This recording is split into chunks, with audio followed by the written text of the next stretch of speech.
now that we've got the spool out, it's pretty much just a clean repack, reassemble job.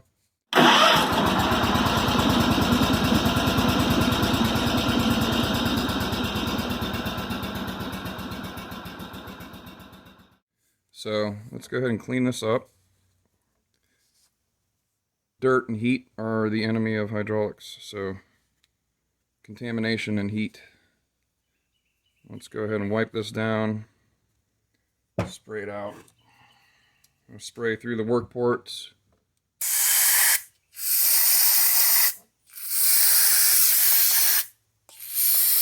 Spray through the main spool.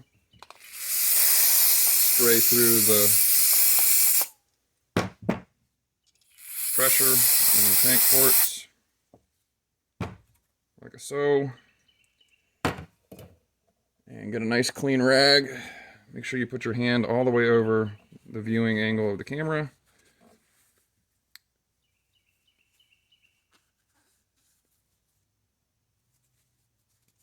This is pretty standard stuff here. We're just going to give it a tidy and then put it back in.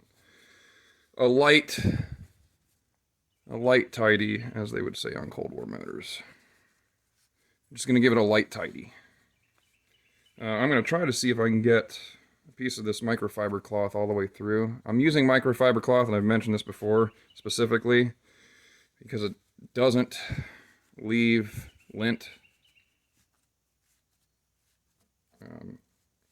And so it's really good for machined surfaces that really cannot deal with any contamination, like internal engine parts, hydraulic parts, stuff that's super critical to be clean. Regular shop rags will leave lint around, so I try not to even keep them in the shop, because I will use them if they're around. So just pull that through the bore a little bit, make sure that everything's clean.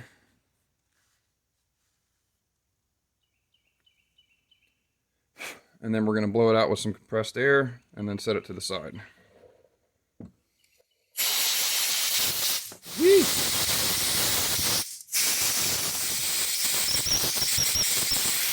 Ooh, I got you there, didn't I?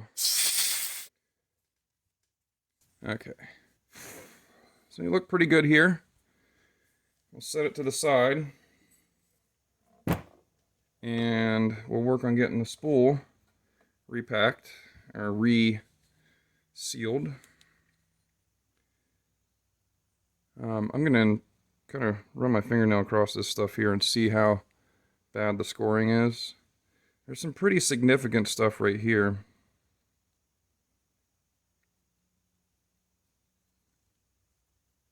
Now we are taking this off of a unit that had hydraulic failure. So there is the possibility that some of this is actually from something else in the system that failed. So, yeah. Well, we'll just clean it up, and maybe I'll run a little bit of sandpaper across it just to smooth it out. A tiny little screwdriver like this is good for pulling out the O-rings. And I did say a tiny a piece of sandpaper to clean the spool. That's not good common practice to use on hydraulic components. This one seals with O-rings to the bore. So it's not as tight of a machined interface between the spool and the bore. So I can touch it with some sandpaper and it probably won't hurt it. But it's emery cloth is probably what I'm going to use, which is much finer, like a super fine grit, a super fine polish. It's more of a polish than it is a sand. But in general, you don't want to touch the machined interface with sandpaper. Just wanted to be clear. Okay, so now our O-rings are removed from the spool.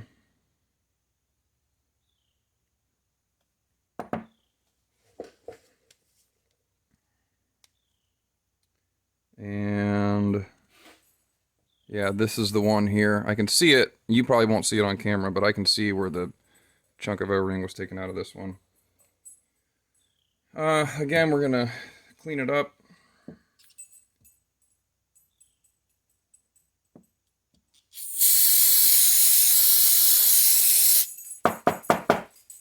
like so. Wipe it down. And now our assembly area is getting pretty dirty, so I'm going to move this stuff out of the way.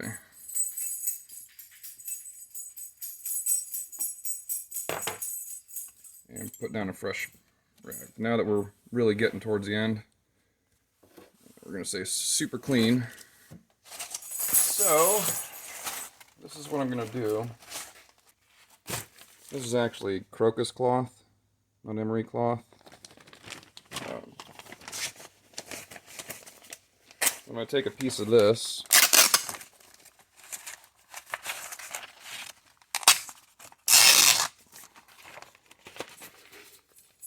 And I'm going to chuck the spool up in my drill if I can. I don't know if it'll fit. Might not fit.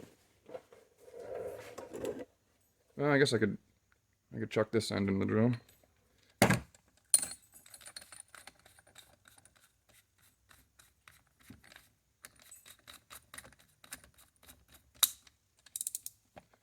Like that.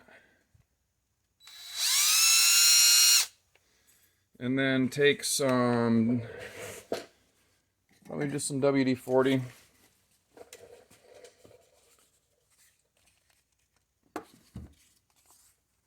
And coat the paper with it, coat the spool with it. And then just gonna hold it on here and give it a light polish.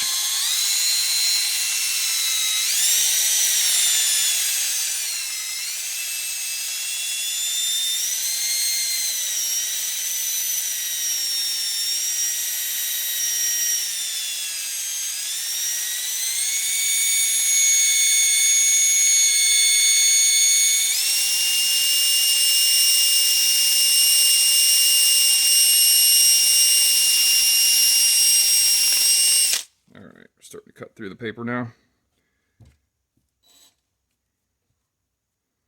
So now you can see, you can still see some of the score marks on it, but it's polished it up pretty good.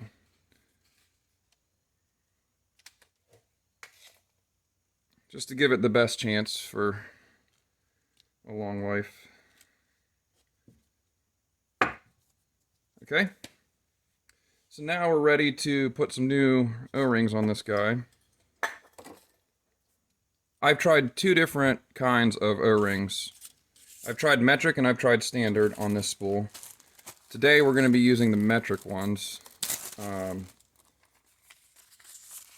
This is a Dygert, D-Y-G-E-R-T, part number here. 1RJG7. So it's a metric O-ring, 11mm ID by 16mm OD, 2.5mm wall. Got two of these.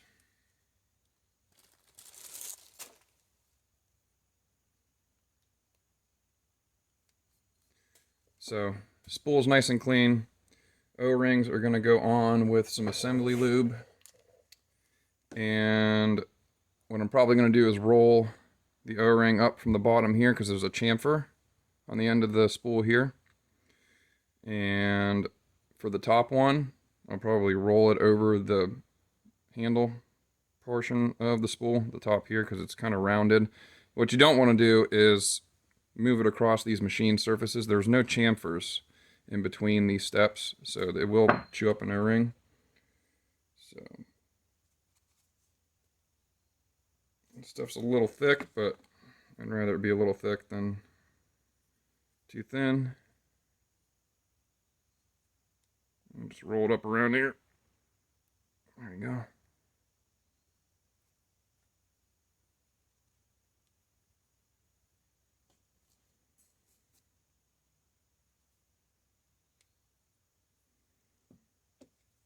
Do the same up here.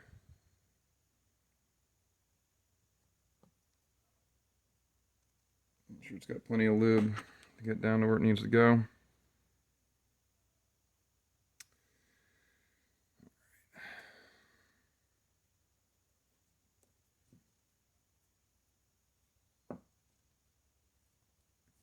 Yeah, it's a little tricky here. I got that ledge.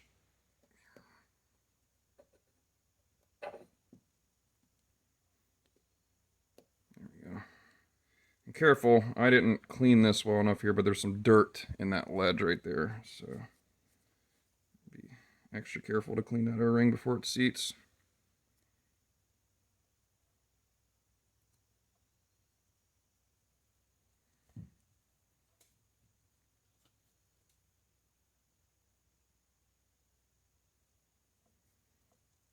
Put a little more lube on it here so it's ready to go in.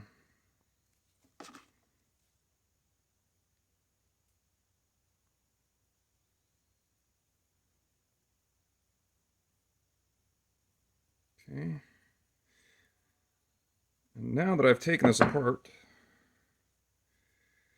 before I get them fully inserted, I'm going to check movement in here.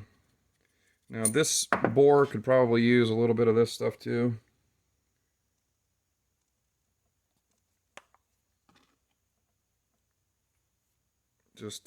And I'm going to do it at both ends.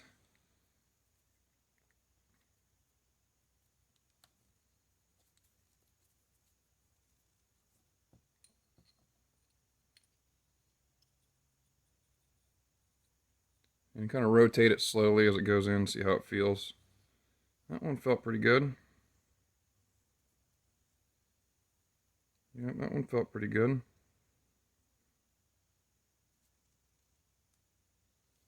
You can see how well it's actually pulling the fluid through the spool here.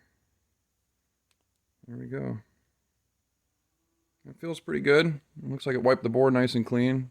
Basically pulled all that assembly lube out. Moves nice and tight through there.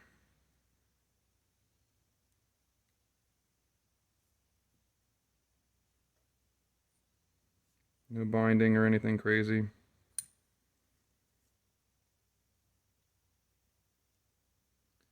Make sure we don't have any sections of O-ring coming off. We can always replace these O-rings now if we're seeing any evidence of damage.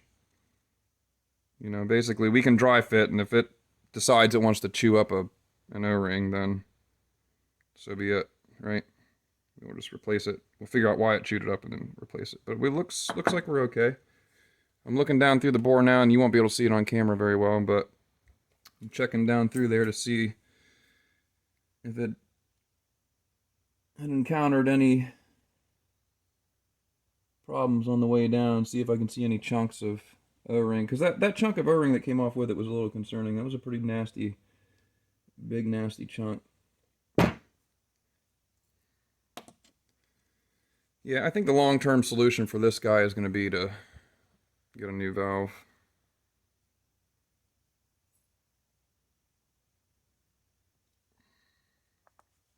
So we're going for the full deal now. So we're going to rotate and slowly go in.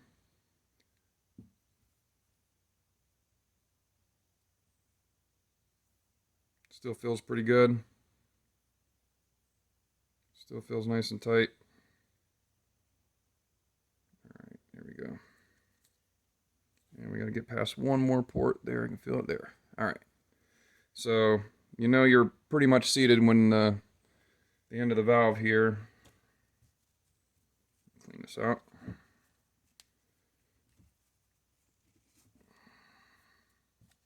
Looks pretty much flush with the end of that valve there. All right, so now take our washer, wipe it down, throw it in. Then we take our spring and our cup. Take our spring and cup, wipe it down, put it back in. I might have some fiddling to do with that screw. It's been taken off of there so many times. So when we get to the screw, I may have to jump off camera and figure something out. Okay, but we get the spring, the washer, then the spring, then the cup. Right? Snap ring time.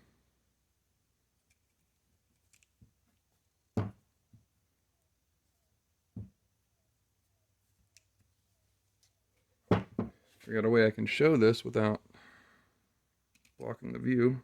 There, snapped in. Seated in the bore. Make sure when you push the spool down, everything holds in place. And the snap ring's fully seated. So there, you just resealed your spool. Now this retaining screw, you can see I boogered it up pretty good getting it off of there. So I might just grind a slot in it and use a slotted screwdriver, because there's nothing really wrong with the rest of the screw. Okay, so we ground a slot in the head of that screw so we can use it again. Again, just be careful. Don't do what I did, I guess. Got something here to hold the spool from moving, and we're just going to give it a little tap. Just enough. Alright. Okay, so now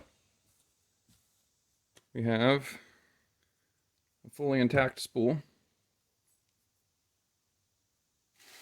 And we're going to put the handle back on and then get ready to go back to the tractor. So we remember that the handle was facing this way. I'm going to wipe this down, put it back on.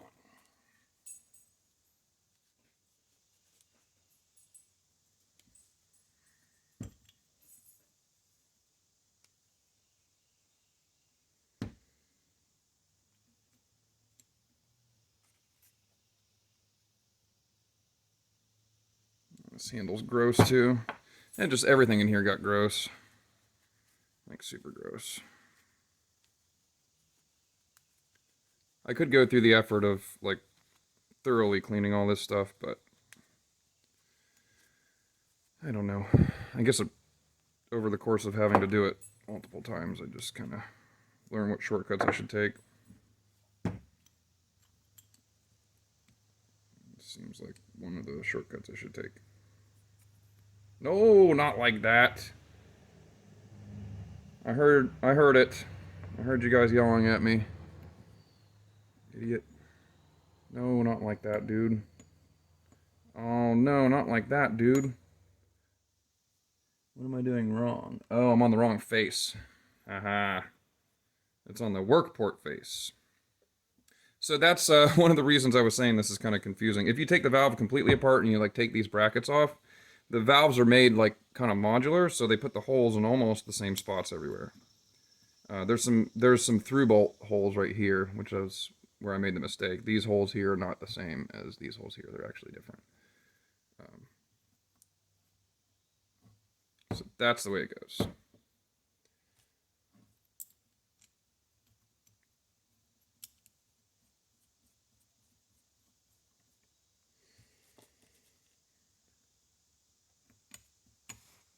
Yeah, make sure it's slotted up into the control valve properly. Tighten these guys down here with the impact.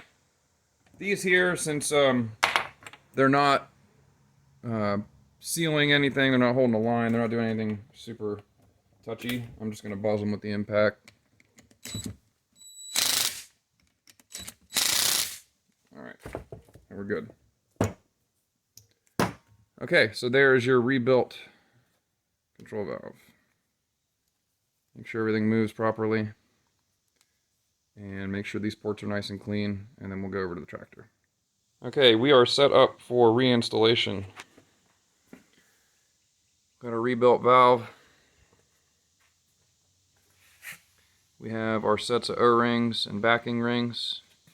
Got the brackets all cleaned up and ready to go back in. Got some assembly lube. First thing I want to address is what to use for these rings here. So the sealing ring, which are these here, they have a rounded edge on them. These are just a normal -11 sealing ring, O-ring. The Digert part number is 1KET4. That's just from the original batch that I ordered. And then the backing ring is a Digert 3GCH7. The dimensions on the backing ring, and let's see if I can actually get an idea of the backing ring orientation here. So the backing rings do have a groove in them that when this O-ring sits in there, it backs it up, it supports it. So that's the reason to use two different types. In a pinch, you can double up these O-rings, but you got to be careful when you assemble using the backing rings. They're technically proper for this. They're what should be used, but they do have a side, right? So the concave side is facing up towards me right now on all these. So I know when I install them that this face goes towards the O-ring and the flat face goes towards the flange on line. These O-rings can also be had locally since they're just a dash number. And like this pack I grabbed at like Tractor Supply or something to grab a little extra. So they're a 7/16 OD, 5/16 ID with a 1/16 inch wall. So the first line is this one here. It's the rigid line. We've got to get a backing ring on here.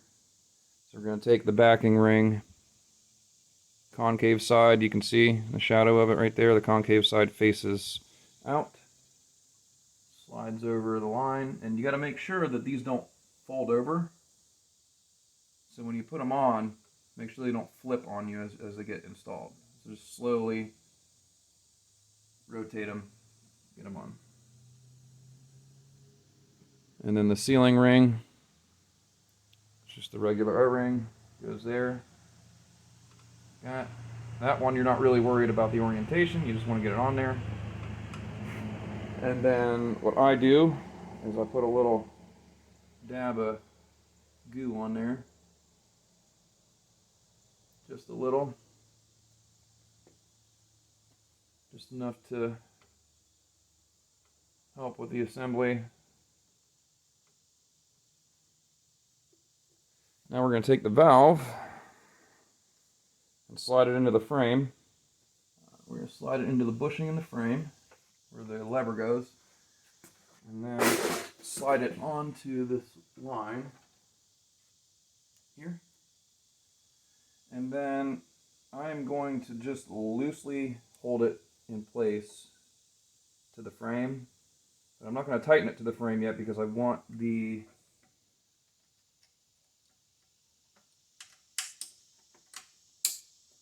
line to seal. I don't want the line to be under a bunch of tension when I bolt this down. I want the line pretty much to determine the placement, but it's kind of tricky because the line has some spring to it, so we got to at least get the valve somewhat in place before we can get it in there. All right. So now the valve isn't going to like fall out, and the line is kind of pushed into the body of the spool. And now we'll take our hold down guys. Why did I put that there? Bogger, is that your fault? It's your fault, isn't it? All these valves bolt on the same, or all these lines bolt on the same way. So this one's going to be hard to see because of the lighting and the angle, and I really need I need a camera person to capture what I'm doing here because I can't really hold it and tighten it at the same time.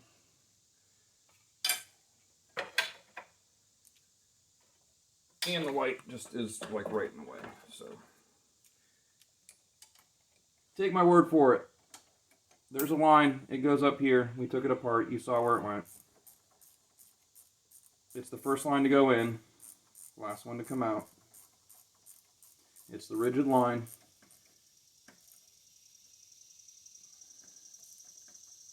And now we're matching the angle of that line to the valve. So the valve is still floating to make sure that seats properly.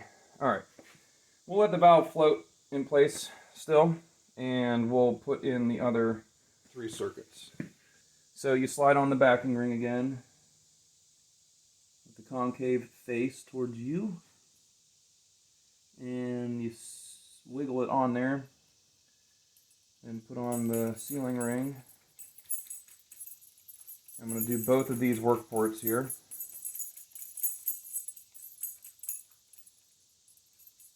Do them both at the same time. These two got to be installed kind of as a pair because of the way the bracket's made. So, get them worked on there. And then the sealing ring goes on. And we put a little bit of goo just to keep everybody happy. Just a little bit.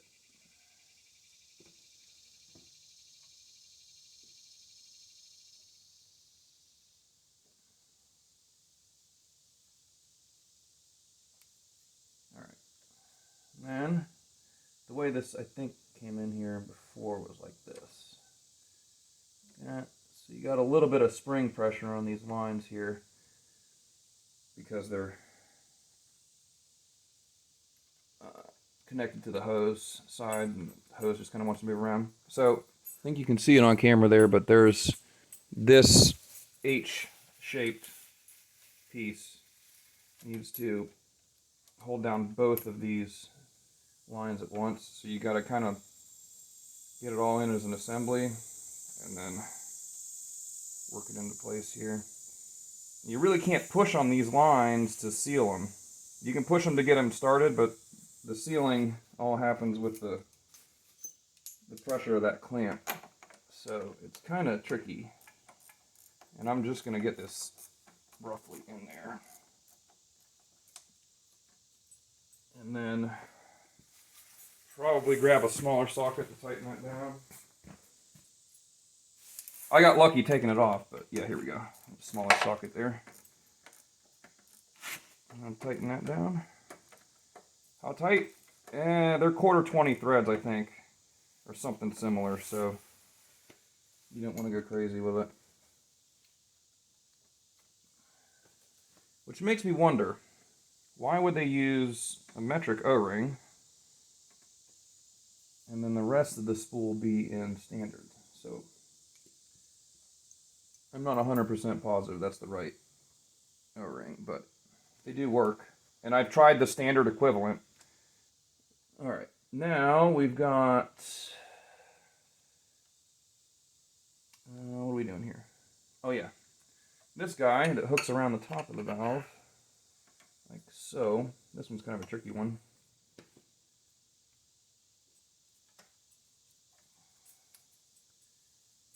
Get the washer on, or the backing ring on. Again, just kind of wiggle them on there so they don't flip over on you. And then the sealing ring is on. And this one has hydraulic oil all over it, so I'm not going to even bother lubing it up. It's already ready to go. And then this clamp you'll probably be able to see at least somewhat decently. So this is how they go in. Notch side around the tube. Just kind of slides down over the tube. So the one I couldn't show you on the other side goes in just like this. My poor lighting and poor camera skills. I think I need an extension for this one.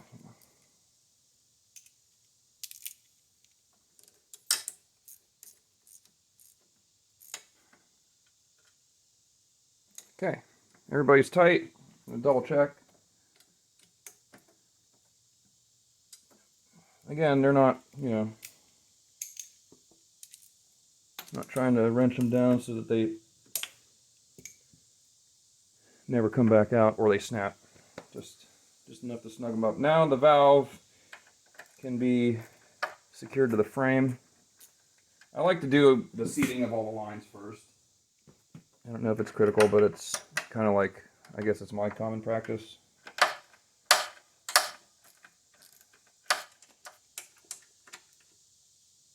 There we go.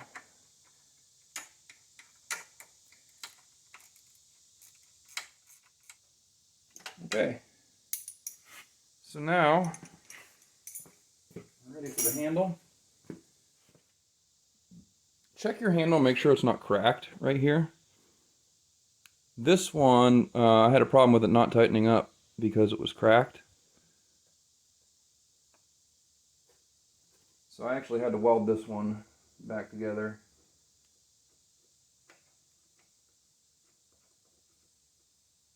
All right.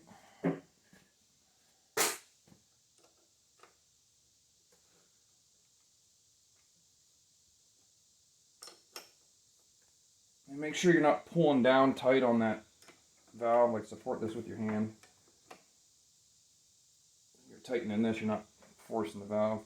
Check action of the valve. Everything seems fine. Yep. And I'd say fire it up and check operation, but we are still waiting on parts for the charge pump. So, but that pretty much covers it. That's how you rebuild one of these valves. It's simple. It is probably $5 worth of parts, if that. And if your spool and your valve body's in good shape, it should last you know, several hundred hours probably. So at least we'll see.